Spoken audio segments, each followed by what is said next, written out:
The BumbleKast is for entertainment purposes only. The host's comments and opinions, and those of their guests, are wholly their own and do not represent that of any other entity. Content is provided as is, with no guarantees of accuracy or timeliness.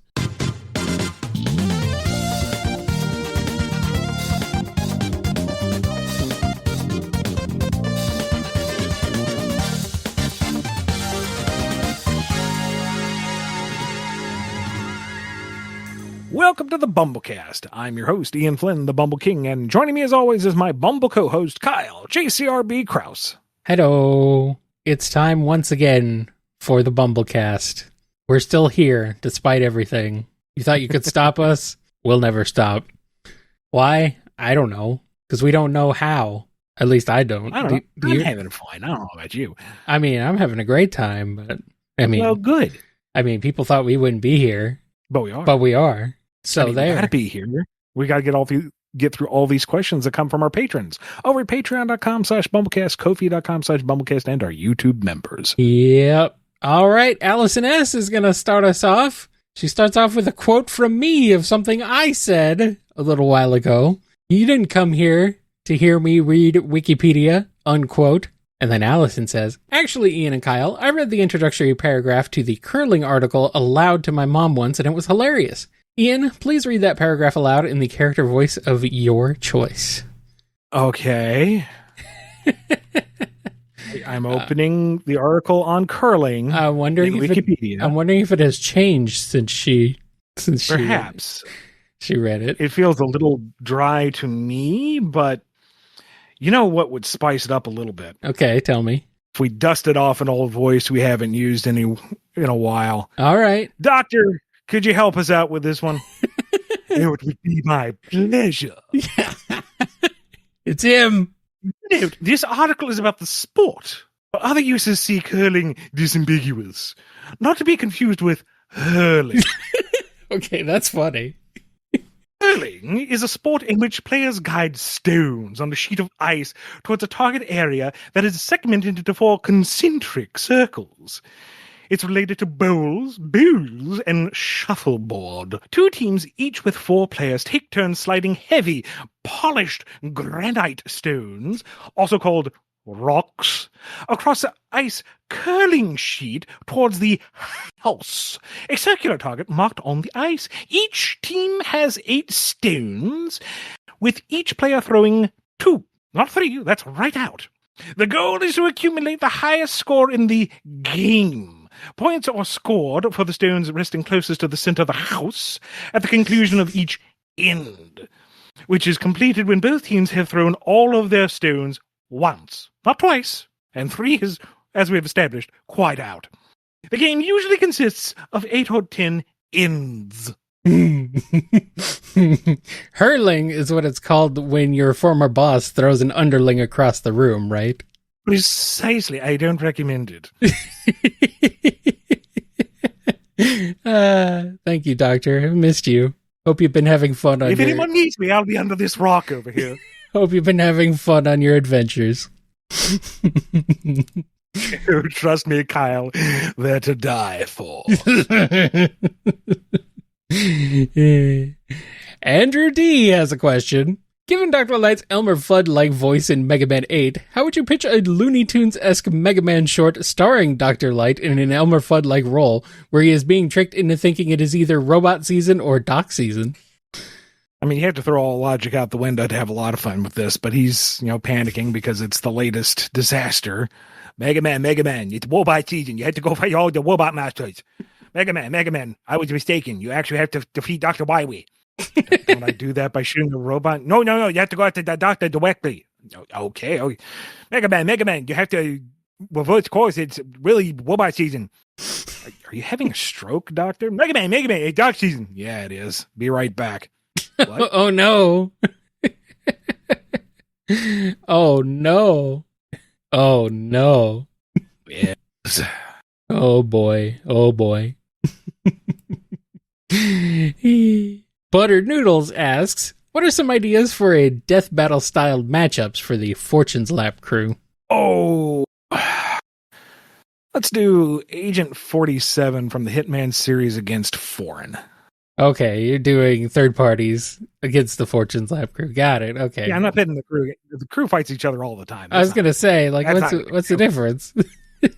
Jobun, we're gonna throw him up against that big Arnold Schwarzenegger looking Goron from Twilight Princess. Okay. Wind? Who would be good for wind?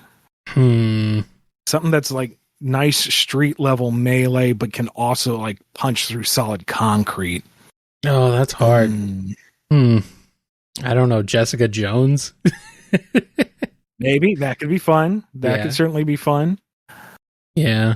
I think who's street level but has super strength? There aren't many of those. Or at least could go making it. Maybe one of the Elric brothers out of Full Metal Alchemist, since I got that on the brain. They can't, match her on a physical 1-to-1 necessarily. She'd probably shatter the automail if she put her mind to it. But they are quick-witted and resourceful, and their instant alchemy can throw a lot of hazards in her way and have to make her think about her approach. Yeah. Really, it's just my excuse to have Studio Bones animate anything of her kicking somebody else's butt across the universe. I don't care. Yeah. It'd be beautiful to watch. What about Fortune's Lap versus Star Fox? We're getting ahead of ourselves, Kyle. That's a question for now. Sorry. Question is, would that 4 against 1 be no good, or would that be... I love my babies, but they don't stand a chance. I kind of figured. Yeah. Fortune's Lab at its best has some maneuverability. The Great Fox is like an asteroid buster. Oh, no, I was just thinking of not the Great Fox, just the 4 R-Wings. Well, considering the Fortune's Lap doesn't come with any kind of fighter accompaniment, they have to be jumping out into space. Oh, okay. Never mind then. So maybe you could have Wind transform and try to take them on, but that's 4 against 1. They're high and they're kind of known for blowing up boss monsters. So yeah, never mind. Might be a little. But Wind would have a regular attack pattern, which means it would just last a little longer. Now, I Star Fox Crew's one on that one. Yeah. Got any more? Well, there's absolutely no death battle against Lissy. That's forbidden. Well, what about Lissy versus Pancakes? Well, that's an established win record on her part. I was going to say those Pancakes stand no chance. I mean, pick any day of the week, and the record's still going to be 768-0. No Pancake can withstand her. That's the only, yeah. That's the only death battle allowed for Lissy. All right. Speaking of Star Fox, here's this one from KB. So we're getting another Star Fox 64 remake, along with the team getting redesigns more akin to the old puppet designs. Thoughts? Oh, you have some thoughts. I know that, Ian. None of them complimentary. Uh-huh. Okay, so my own distaste for the redesigns aside, I think I would be more forgiving of them if this was another reboot. If this was yet another attempt to restart Star Fox, and okay, they're going for a overly detailed approach. It is, basically. No, it's Star Fox 64 with extraneous upgrades. Which in itself was already a reboot of the original game, so... Star Fox 64 was a reboot of the original Star Fox. Fine. Same general premise, Star Fox team fights Andross, saves the Lylat system. Uh-huh. Star Fox Zero was a reboot of that. Star Fox team saves the Lylat system from Andross. Some elements from 64 came over, but it was a new approach. I didn't like a lot of what Zero did, but at least it was something different. It was clearly trying to do its own new approach. Star Fox for the Switch 2, which is already a confusion of the brand in and of itself, is a faithful one-for-one retread of 64. True. But they mess up the delivery. By the very conceit of the concept, they've set themselves up for failure because 64 was a very fast arcade experience. Mm-hmm. You could get through the entire game, see all it had to offer if you were good in like a weekend.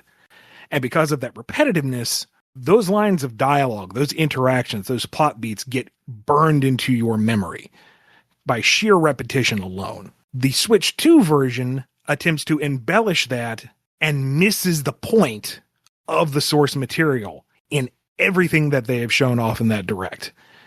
I think one moment in particular I feel like encapsulates the whole thing. In 64, at the very beginning of the game, the team is approaching Corneria, and Fox says, check your G-diffuser systems. And it goes through each character. And Falco says, Falco here, I'm fine. Quick, clipped, it shows that he's arrogant, he's dismissive, he's not even going to check, he knows it's good, he can handle it. Mm-hmm.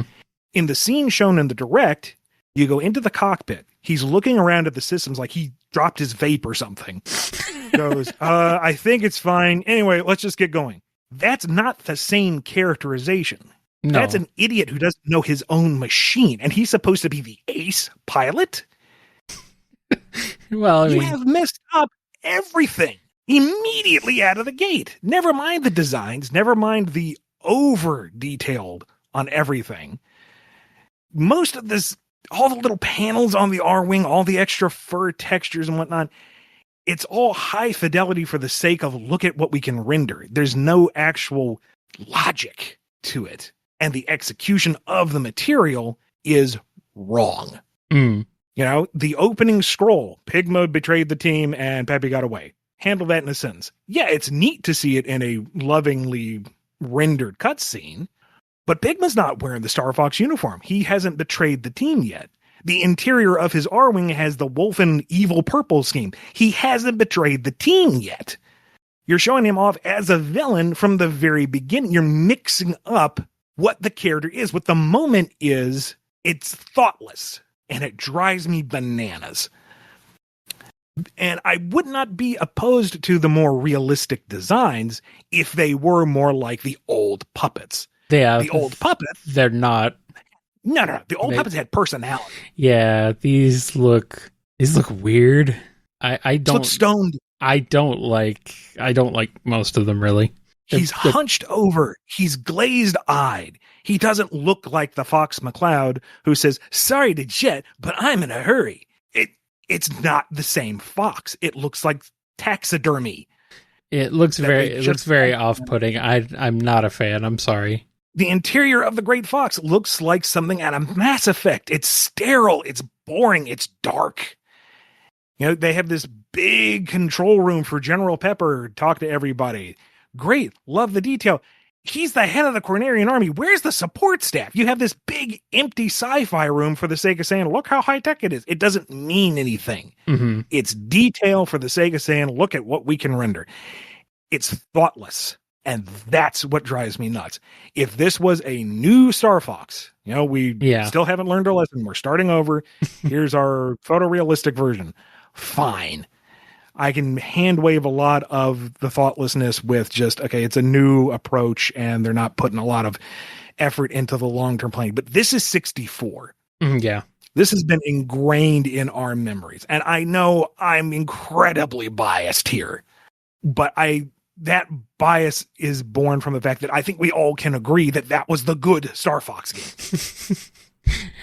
And you are now trying to remake it, but better. And everything they have shown off has shown that is not the case. There is not a single line read from Peppy that I'm happy with. Just and if this is what the Star Fox crew looks like, what is Andros gonna look like? What's that giant? What's that giant? What's that giant brain gonna look like? And drippy. No, it's gonna be gross. Yeah. Unless this is all one big fake out and they're gonna mix it up later on. I mean, they've done that before. Here, we're actually going to show you the war for Hyrule before Breath of the Wild actually happens. Oops, no, this is some other storyline where heroes come back in time and save the day and blah, blah, blah. So they're saying this is 64, but shinier. Yeah. Except maybe they're going to throw a curveball, which is going to piss me off even more because then you lied to us from the get-go, and I was mad over nothing. Well, not over nothing. It's still wrong and bad, but... What is this, Final Fantasy VII Remake? Jeez. Yeah. So...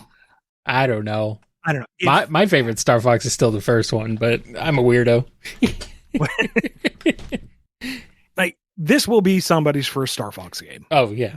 And if you're not as hung up on it as I am, I'm sure you'll enjoy it. I don't want to take that away from anybody. And if you like the art direction, I'm happy for you.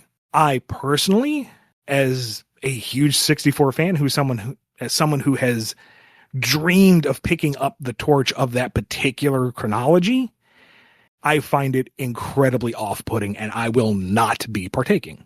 And if you're listening to Ian but I'm excited, I like it, I think it looks cool, I want to play it. Cool. That's great. Yeah. I hope you like it. 100% valid. Enjoy it. Yes. Really, truly. Yes. I'm not as hung up on certain things as Ian is, but I am not big on the designs. I think they look weird.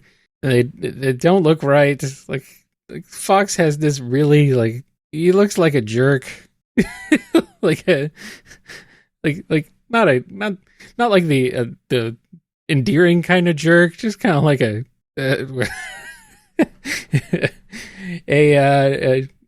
internet keyboard warrior.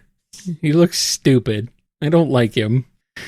And the others, Falco looks so off. He doesn't even look like a falcon or anything. He looks wrong. I think you could argue that the beak is maybe a little more traditional falcon-like, but it doesn't fit the head shape. He doesn't have the bad boy swagger to him anymore. And even the old puppet had a bit of that 5 head going on, but it still looked balanced. It kind of looked like the Fonz, but with blue feathers. This, nah. The only thing is that I've always thought Falco was kind of like a freaking idiot, a smug, smarmy idiot. You saying that he's like supposed to be an ace pilot, he's the best, I've never gotten that from him. I've always kind of been like, yeah, this guy's a jerk and who doesn't know what he's doing. That's why that's why I usually just let him die. That's this whole point of the game, is he is the best pilot. It's just he's held back by his ego. Yeah, I guess. He's the only one who gives Fox a run for his money. That's the whole dynamic of their rivalry. Is that he is the better pilot, but Fox is the better leader. Right. Okay. Whatever. The only one that I'm not 100% on is Slippy. He is definitely more appealing than his old puppet design. Yeah, I like Slippy. But there's something about the eyes. Mm-hmm. They don't have that wide, boyish wonder. Here's the realistic frog. They're more frog eyes. Yeah, they look a little weird. And that's what they're lacking in character. They look like VTuber rigs, which they kind of are. Yeah. Given that do the face sync thing. And I honestly wonder if that's what's holding them back, is that's the gimmick. We're going to make them into VTubers, but they also have to work within the game by the same mechanics, which sounds stupid, but this is Nintendo. Mm-hmm. They shoot themselves on the foot on the regular like this. Mm-hmm. And it wouldn't be a Star Fox game without some stupid gimmick holding it back. Yeah. And if we sound like a couple of old guys yelling at clouds to you over nothing, that's fine. I don't blame you. We kind of are. We're a couple of men yelling at Mick Clouds. Oh, yeah, that's true. That's true. Oh, well. Just don't tell your uncle who works at Nintendo about this episode. Anyway, maybe as we go along, maybe when the game comes out, it'll be okay. Maybe it'll actually be better than they've shown so far. That'd be cool. They better be hiding something, because that multiplayer mode, that looks 3 modes locked to individual maps, locked to 4v4. That looks can't be it. That looks kind of dull. That looks really limited and dull. Like even more so than the original game, which didn't have a whole heck of a lot going for it, and was more just subsisting on the fact that you could have 4 players playing at once. That was kind of its whole gimmick. But we've gone so far beyond that now to have something so limitationed. To have that And like kind of limitation still be a thing is like, I don't know about 64, you could unlock the Landmaster and on foot in the multiplayer. that. Mhm. It wasn't balanced, really. It wasn't the best to control. Yeah. The maps were barren, but this was, early in 64. Right. There's room to grow. Assault had multiple play styles in the same map and the ability to move between vehicles on certain maps. If this is all it offers, Yeah. I don't know. We'll see. I mean, I'm not going to be partaking anytime soon, regardless, because the Switch is not only too expensive, it's getting more expensive. The Switch 2, I should say. I just had a horrible thought. What's that? If you unlock everything in 64, the main screen has the character switch around, so Fox is like way in the foreground, and you can see like his molars when he opens his mouth. New Fox with that design right up in your face. You don't want to see that? Go away, he ate my buddy. Oh boy. Oh well. We'll see what happens. We'll see. I sound a little more forgiving and open to it than you do, Ian, but even still, I have my hang-ups. I'm just, tired of it being in yet another retread of a previous Star Fox game or story. Let's do something new. And let me make it clear, because we've talked about this before, I'm not mad because we didn't get my dream Star Fox. I know we are never, ever getting the continuing adventures of Marcus McCloud and Old Man Falco. That's not going to happen. I know that. Yeah. That's not the issue. The issue is it's not just a return to formula again. It's they took the one good game and they're redoing it wrong. Mm-hmm. All right. I think we've ranted long enough. Let's go ahead and move on to this next question from our good friend Double L. It's the longest text adventure of our lives. And it continues. To recap, me and Ian share a lizard body and we're in a train station. We have one set of moss and some sick pogs in our inventory. Our previous actions were Ian to show the pogs and play ignorant, and me, I signaled Mr. Pen and Paper for help. Ian, looking around, you do your best to look embarrassed as you feel the weapons trained on you. Through body language, you try to convey the message of, wait, is this not how you greet your superior officer in your culture? Either your miming is unconvincing or they don't understand. As you pull out the pogs as an offering, the yellow creature who first greeted you just stares and says, "Bruh, Rah. bruh." For my action, failing the other diplomacy check, you signal to Mr. Pen and Paper to hand over the goods. It says, quote, "You should probably run. When the general gets up, he'll order us to kill you, and we can't disobey, PogChamp or not." End quote. Despite this, they hand you the pen and paper. You now have one pen and one paper in your inventory. When the general gets up. Let's see, when the general gets up. Bisected him with a manhole cover when he gets up. Is he going to get up? Does he have some sort of healing factor? They seem to believe so, and that's a problem because he was already kind of hostile at us. Yeah. And I don't want to bank on him having brain damage when he comes back. He's going to remember that manhole cover. Mm-hmm. So I don't think we can run. We're surrounded, and they have ranged weapons that atomize on contact. Sure. Let's see, what do we have? Okay, moss and pogs. Okay. What if we throw the pogs in the air as a distraction? We showed them off as run. Yes. we showed them off as if to say, "Look, we are PogChamp," and the response was, "Brah." I don't think throwing them is, if anything, throwing away these holy relics is just going to piss them off more. I don't know. Maybe they'll be like, "Ooh, pogs," and clamor for them and be distracted while we run.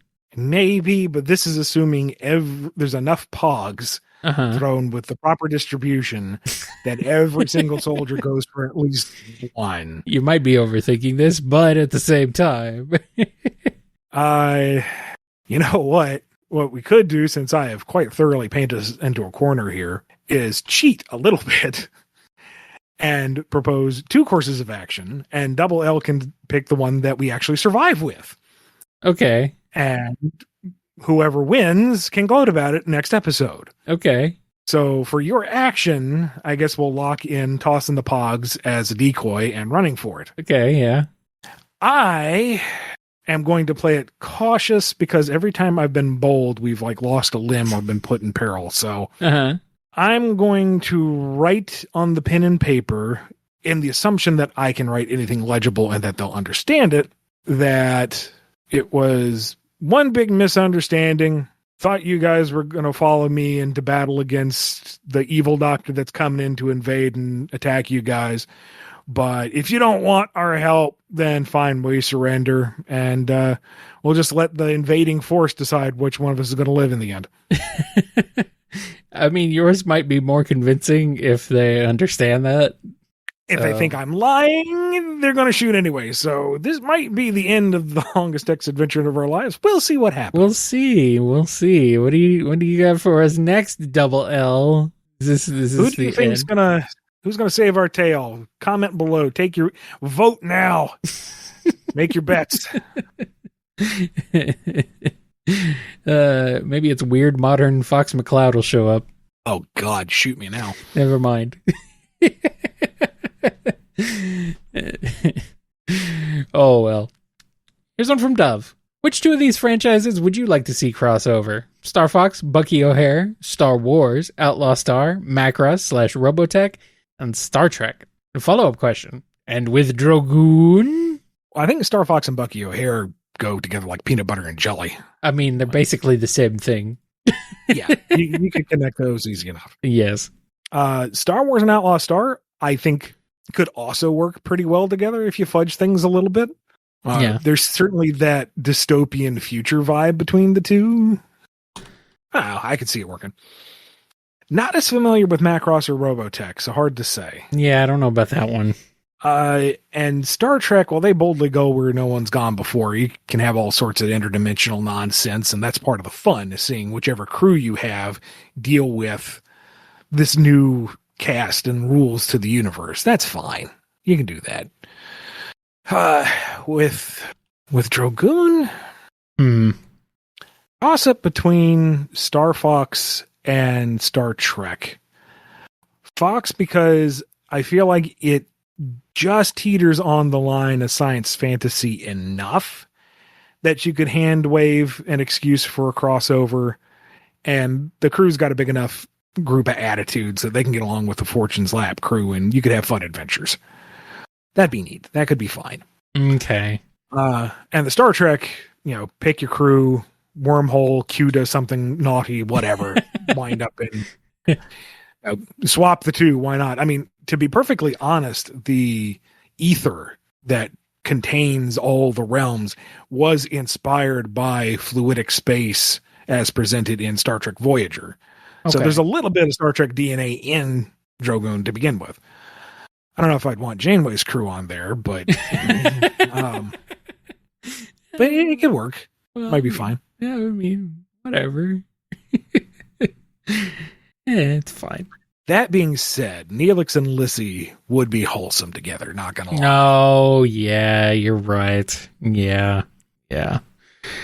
That would be and adorable. Then she introduces him to the crew because he's so funny and he makes good food. And Jobin's like, Neelix, that's where you been.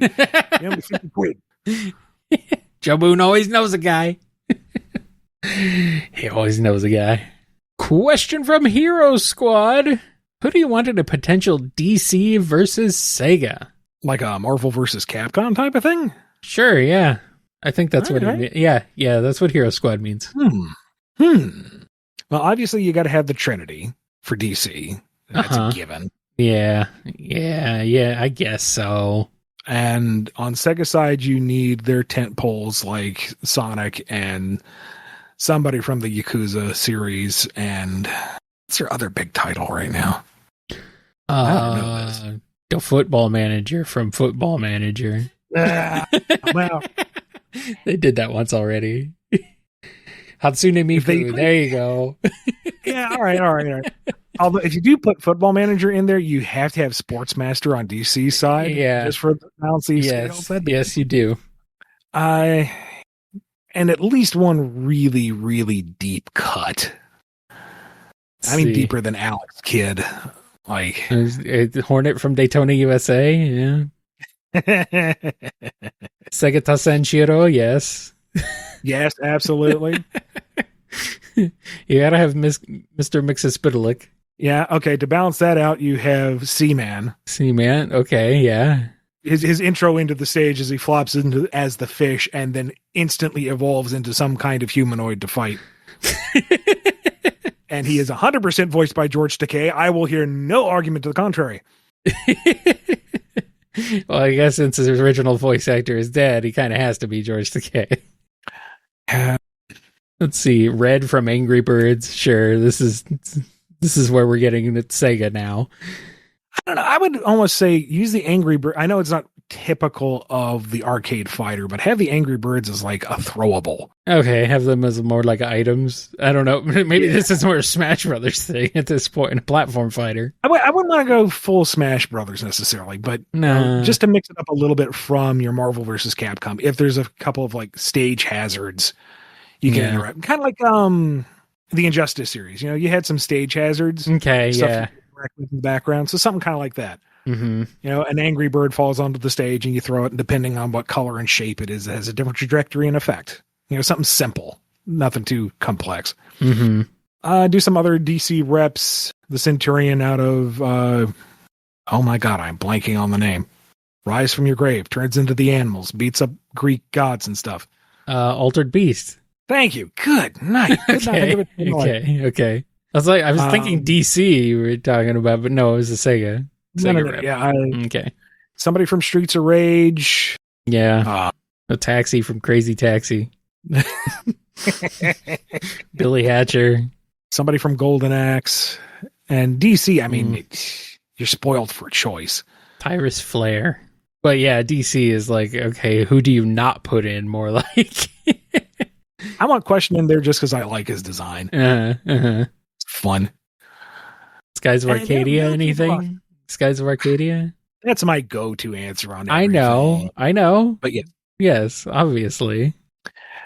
And at the risk of roster bloat, have like one hero, one villain for each kind of respective group. Okay. So if you're going to have Superman, you've got Lex in the power armor. If you're going to have Wonder Woman, you also have Cheetah in the roster. You got Batman, you have Joker. Give the people what they want. Yeah. And then, you know, on the other side, you got Sonic, and Metal Sonic might be easier to play as, but I would like to see Eggman. Or Eggman, yeah. Something a little different. Billy Hatcher. But do the Crows have any, like, characters? I have no idea, honestly. You know, Death Adder for Golden Axe, so on and so forth. Yeah, let's pull out something really obscure for DC side and go with Amethyst, Princess Amethyst. There you go. That's a real deep cut. Thank you, chat, for pointing that one out. That's a good one. Yeah, some stuff like that would be fun. Somebody from one of the Fantasy Stars. If you're gonna have Kiryu, you gotta have Majima. Yeah. That's important. Let's see. Knights and Reala. You gotta have Vice. And let's see.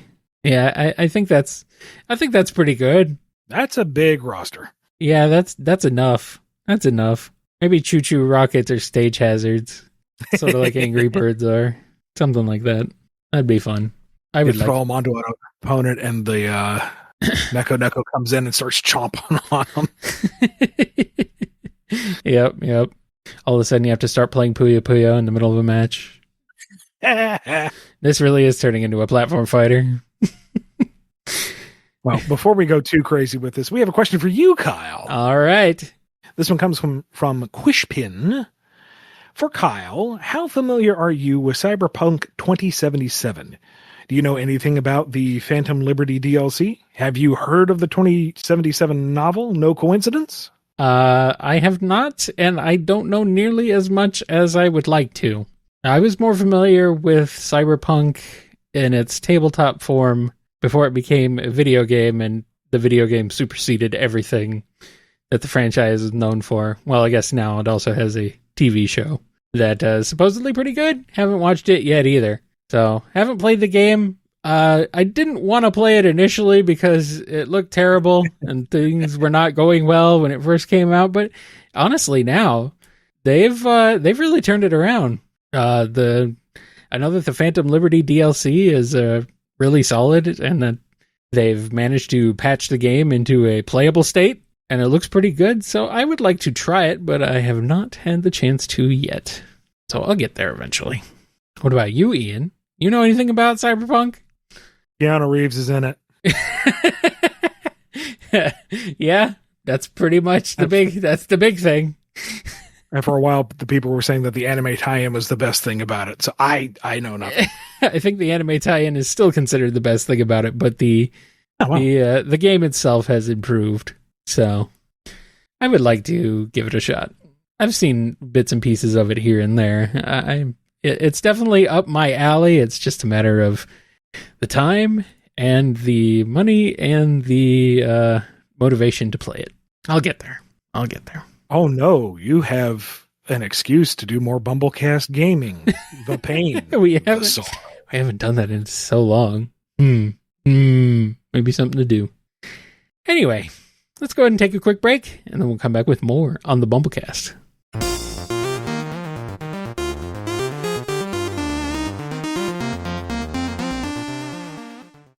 We're the bee and the berry. I'm the bee. Strawbz. No, I'm the bee. Oh, my bad. We can get that right. No, we can get that. Okay.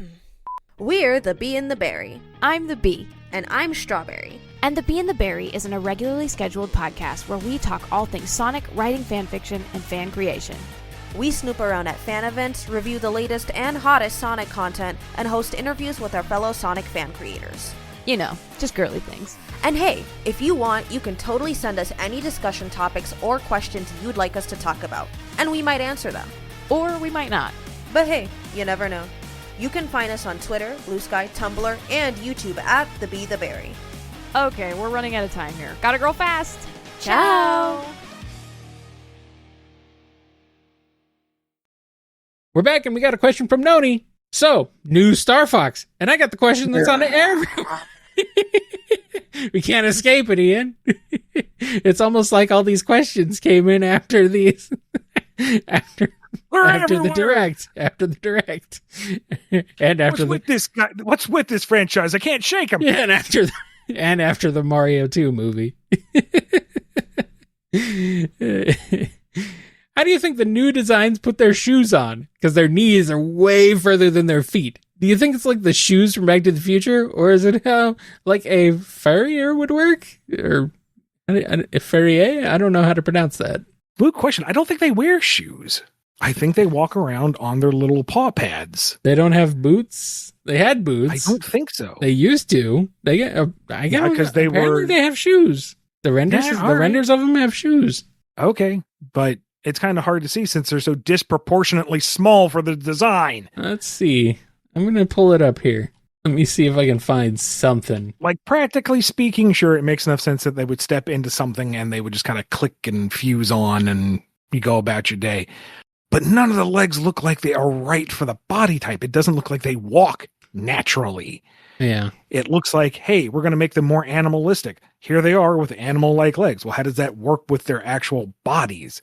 How does that make sense within their universe?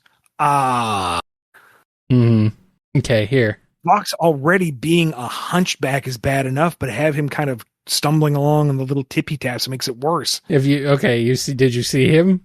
Because I saw like a shot. I sent your image of him, rendered image of him.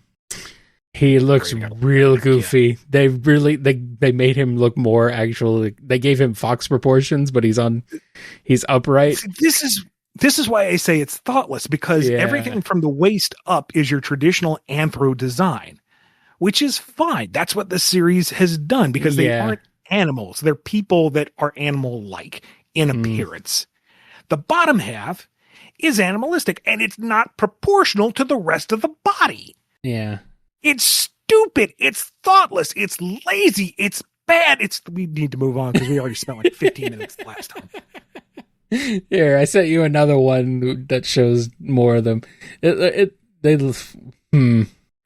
don't know. Maybe it's like they step into them. They're kind of like Iron Man suits, but just for their feet. You know, they just close around their feet. I don't know. It looks weird either way. How do they get into those? Can't they just wear normal boots like they did in every other game before this one? Oh, what's so wrong with that? I mean, they are aliens, but yeah. Good old blob feet. Anyway. And this big, push for hyperrealism, and Falco still has giant feathers for fingers. Which I really like as a design element for a fantasy creature, but it doesn't vibe with the rest that nope. We're done. Yeah. They Why do the Nova bombs look so weak? You fire them and they just go Ian, this is not even related to the question anymore. Like they would shake the screen. They'd blank out your vision briefly. You had to think it was a tactical thing. It wasn't just kind of a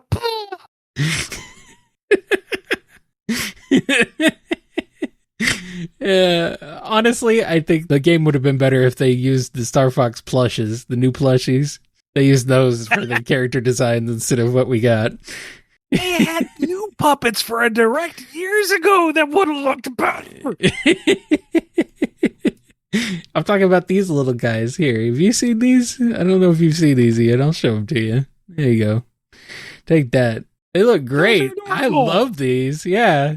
They look amazing. I would gladly take those for over has the old problem of looking more like a hippopotamus than a rabbit, but it's fine. Don't worry about it. He's had that problem since 64. That's nothing new. Just I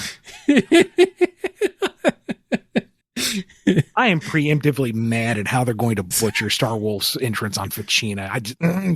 Yeah. This is where you need to be the bartender and say, Ian, I'm cutting you off. I mean, I think this is that I don't disagree with you is the problem. Falco looks like he's got gamer posture. He's been hunched over a keyboard for way too long. Actually, they all look that way, kind of. Because, they went for the more animalistic approach.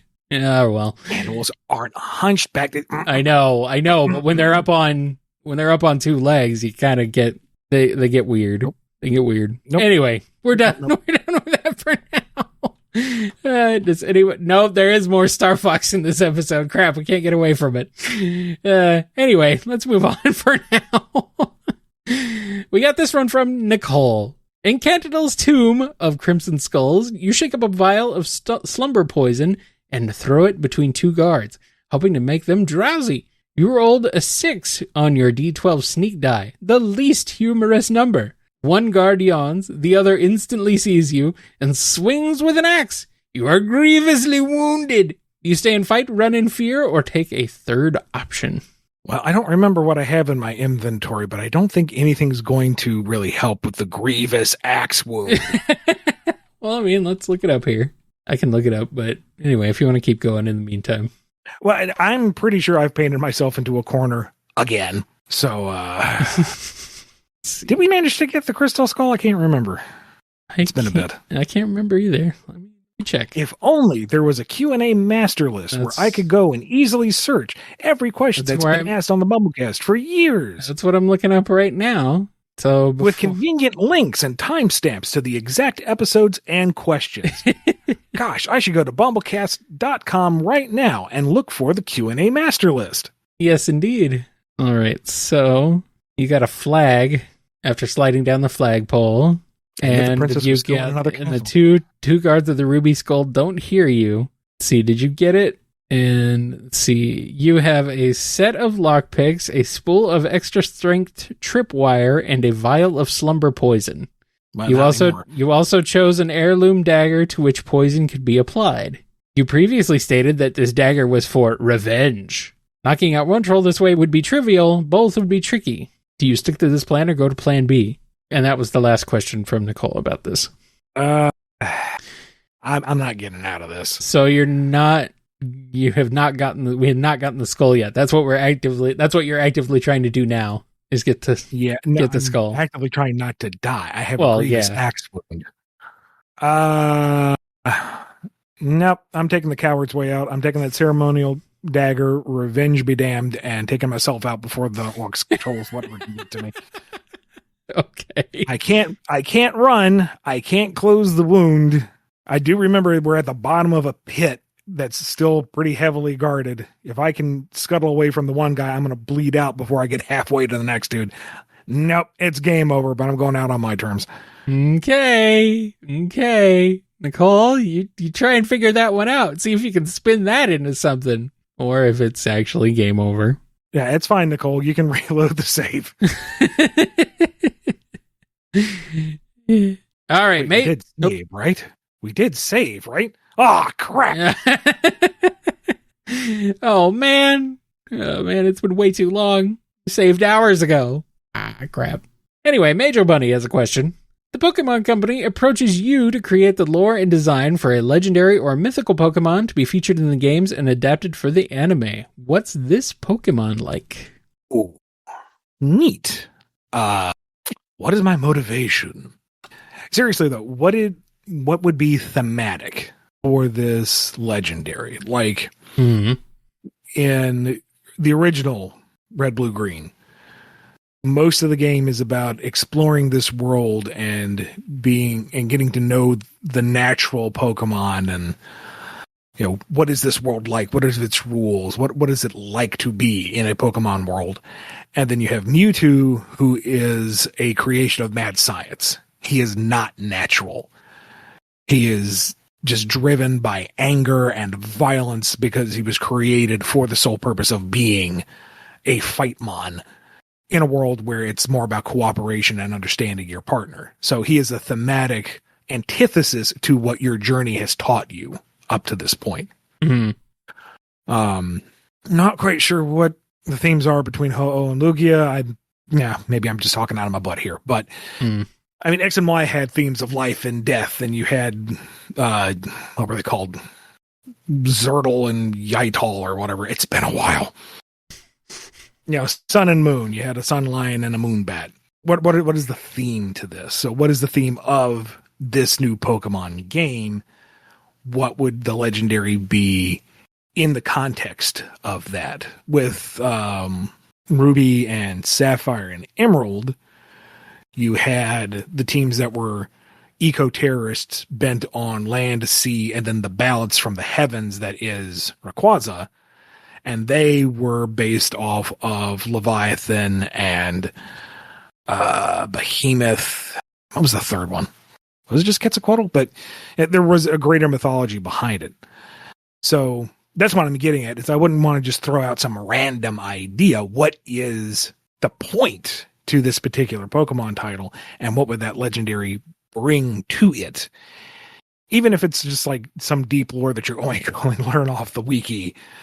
You know, what does it mean? And I guess nowadays it has to be like symmetrical and easily plushified, so it can be animated with a low budget and mercantilized out to the moon.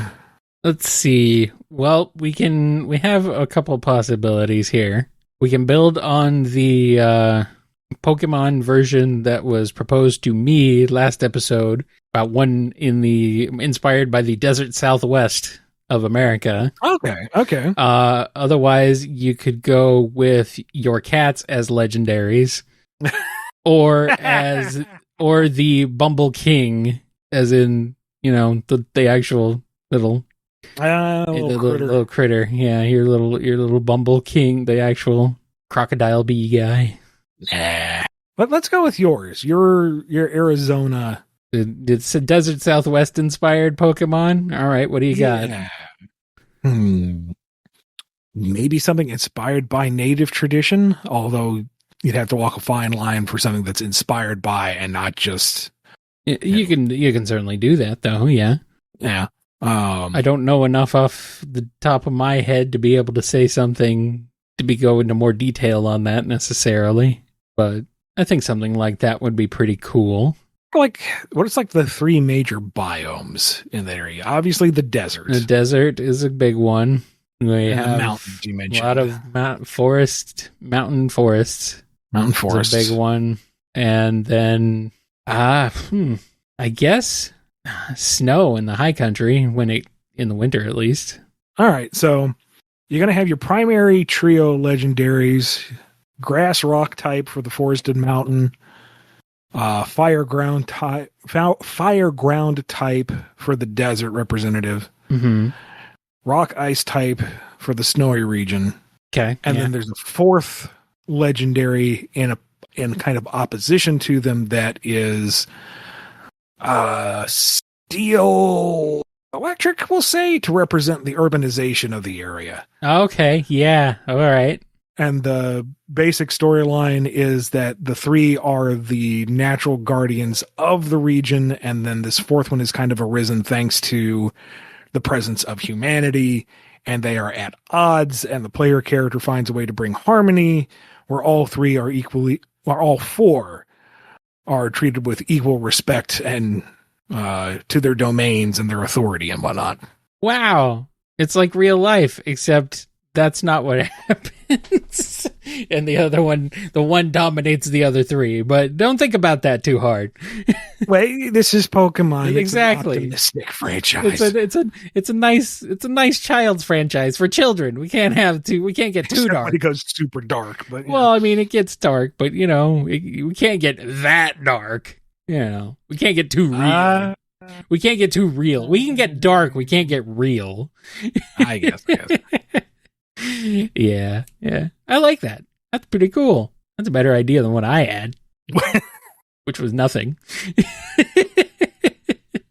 Well, I hope you have something, because we have another question for you, Kyle. All right. This one comes from Moolah Man, who asks, Kyle, I wanted to thank you for making me feel like there were other people out there who also didn't like how the Koopalings aren't Bowser's kids anymore. I mean, I'm right there with you guys, but anyway. Yeah. I have never found anyone else who wasn't a fan of that change ever since I heard about it, and now I feel validated. Thank you. I was going to throw a few funny questions, funny for me, your way, but now I'm tempted to change my mind, dude. Well, throw funny questions my way, please. That's all I want. It's funny questions. The funnier, the better. But also, you're welcome. I'm glad that, both me and Ian could help you feel more validated on that, because I think that's a silly change. Honestly, I think it's goofy. I think Bowser should be allowed to have 8 kids as a treat. Why not? Why not? I'm just missing the Mario 3 and Mario World cartoon versions of them too. But yeah. King Dad. Yeah, let them call him King Dad. Let's do it. Yeah. Not much of a question there, Moolah Man, which I think you said in the longer version of this you sent, but still. Glad we could help. Here's one from Pedanticat. In the current DC crossover, we see/get further acknowledgement of the extended groups for each leaguer. So the Bat Family, the multiple Green Lanterns, the Titans, Supergirl, and Krypto, plus the Amazons, though none of the Wonder Girls. But what about the Flash family? I know clarification on who the Flash is supposed to be is open to interpretation, but is their absence intentional? And are there any members of the Flash family you would have liked to play with in the crossover, like Jay Garrick, Bart Allen, Impulse, Jai and Irie West, Wally and Linda's kids, etc.? Not a conscious decision, no. It's a giant crossover. The list of who would I want to play with is longer than the book itself. Uh-huh. And that makes sense. Especially in a franchise like DC, which is right. An endless well of characters. But I think in this particular instance, it's better to focus on just a Sonic and a Flash, because I think that's what most people coming to this want to see. And getting into the greater Flash family, I don't know. There's already the argument of should one keep pace with the other, and then adding all the others into the mix would just add a level of discourse that I don't care to wade into. So, but really, it's more of a matter of there's just a finite amount of space, and who can you easily throw in for a quick cameo that's kind of fun and not like beg the question of, well, where are they afterwards? Mm-hmm. Or where's everybody associated with them? Right. Yeah. All right, question from Sam Cybercat. Well, we're back into Star Fox territory. One day, Fox McCloud wakes up with an awareness that he's reliving the same period of his life over and over. He knows that there have been times when his life has gotten further ahead than this, but somehow he always seems to get pulled backwards to these certain events. How does he break the cycle and finally be free? Does a barrel roll. It's funny, there's no groundhogs in Star Fox, but maybe there should be. He does the boost to get through. It would be kind of fun to see somebody play with this premise that each incarnation is some kind of literal Groundhog Day reboot for Fox. Yeah. And you could probably do something poignant with it for a character who isn't typically that thoughtful or deep most of the time, to be faced with such an existential dread and then eventually coming around to the acceptance that he may not be able to change his fate, but he will continue to fight until the day he succeeds. And you leave it open-ended. Does he break the cycle? Does he actually find a way to escape the samsara? No, it's just Fox doing what he always does, and that's fight the good fight and look good while doing it. Yep. Except on the Switch too. Well, I mean, you got to incorporate the weird out of this dimension world in the original game, where it was like, paper planes and a bunch of folk music and stuff randomly playing throughout it. And then the ended level is big giant slot machine. I love that stupid level. I don't know why. I liked the music. I thought it was pretty cool. I only recognized when the Saints Come Marching In at the time when I was a kid, but now I think I get more of that. Oh, I always thought it was funny how that was like the end of the game once you got there. It's like, yep, this is where the game ends for you. You don't go any further. So, but maybe that's how Fox breaks the cycle, by going through that dimension. That'd be weird. He looks out either side of the cockpit and sees all these other incarnations of him and their versions of the R-Wing fighting the same slot machine. Yeah. Yep. I like it. Maybe they're all different Foxes at the poker table. All different versions of him. Scurvy Pirate Hog asks, whenever you write for any licensed IP or similar stuff with comics and whatnot, how much do you keep the fans of said IP in mind? After all, every IP and character has their passionate fans. Yeah, and I do try to, that is a consideration with every project. What is something that the fandom decidedly dislikes? And what are some in-jokes? What are some fun things to give a nod to that the hardcore fans can go, that's a reference to the thing, or they acknowledged my favorite element in this one regard if it's organic enough. I hear some of you rolling your eyes. I try. I really do.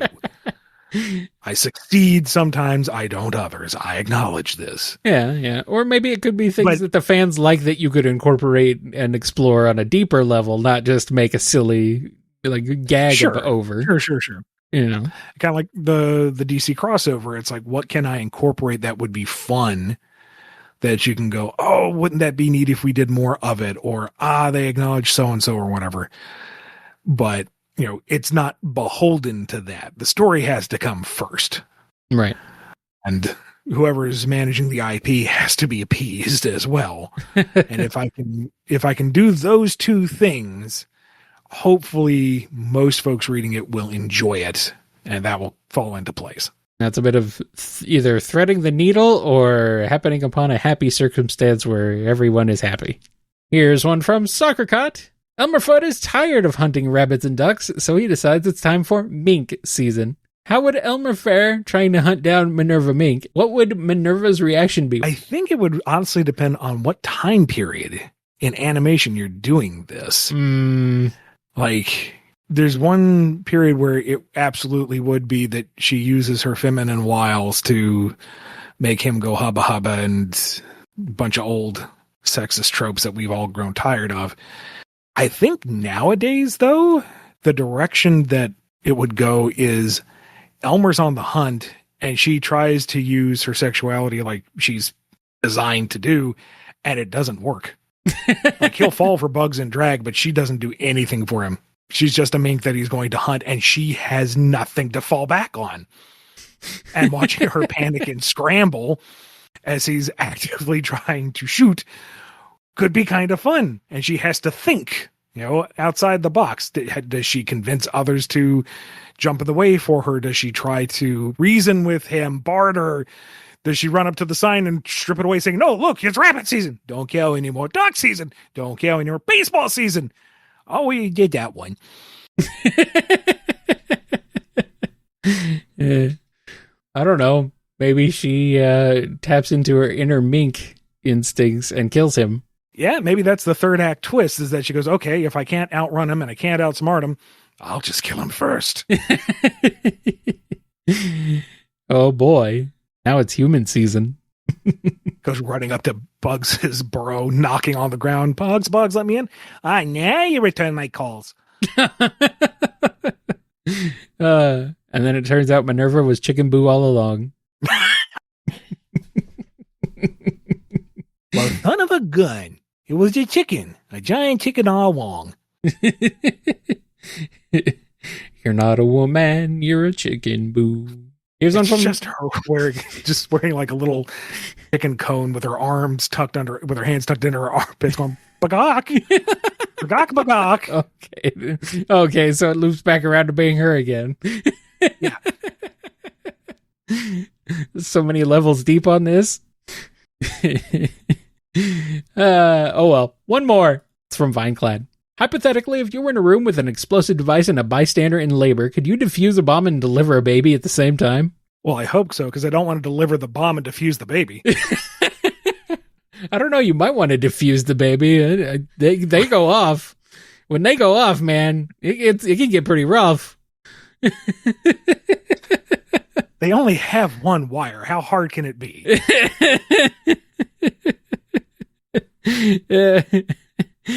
Yeah, but they have multiple outlets for explosives to arise from. Oh, I've worked with babies and small children. I know. But have you worked with bombs? No, everything I've worked on is sold pretty well. Okay, well, got him.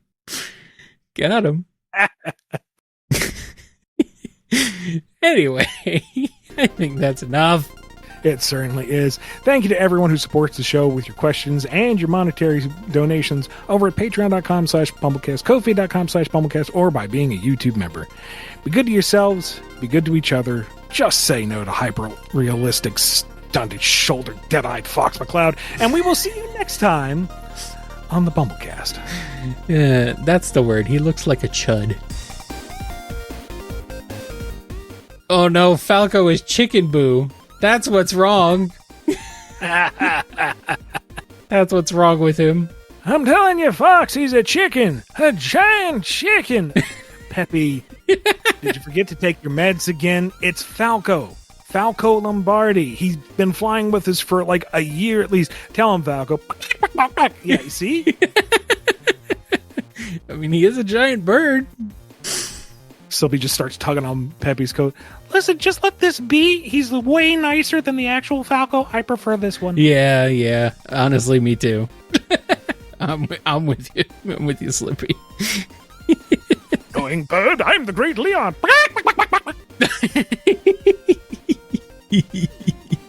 Check your G diffuser systems. Mm-hmm. Yes.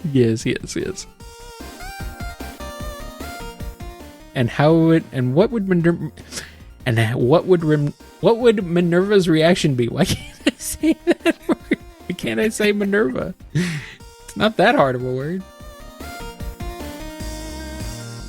You've been listening to the BumbleKast, a co-production of Bumble King Comics and the KNGI Network.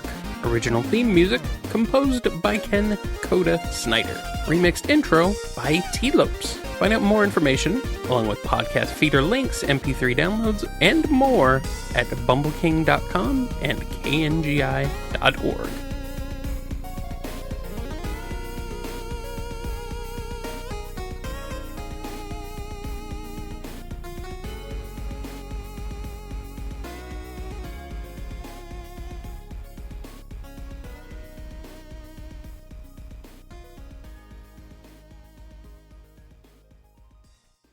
Ian, you got plants all over the world. Not those kinds of plants. Wait, what? Nothing. Don't worry about it. Okay. I won't tell anybody. Okay. I won't tell anybody about the plants you've got everywhere to ruin people's childhoods. Oh, plans. I thought you said plants, and I'm like... No, plants. Plants, as in you've planted people to do your bidding for you to ruin other people's childhoods. Have I? I mean, I won't tell anybody if you don't want me to, but... I don't have the budget for that. Who's head of HR? I don't know what's going on. What do you think all these people are in the server? Nice friends who give money. Yes, but they're also evil plants. Okay. Ruining the lives of everyone else. Okay. Well, do it responsibly, at least. Okay. Be wicked to yourselves, be wicked to each other. You know how it goes. Yep, pretty much.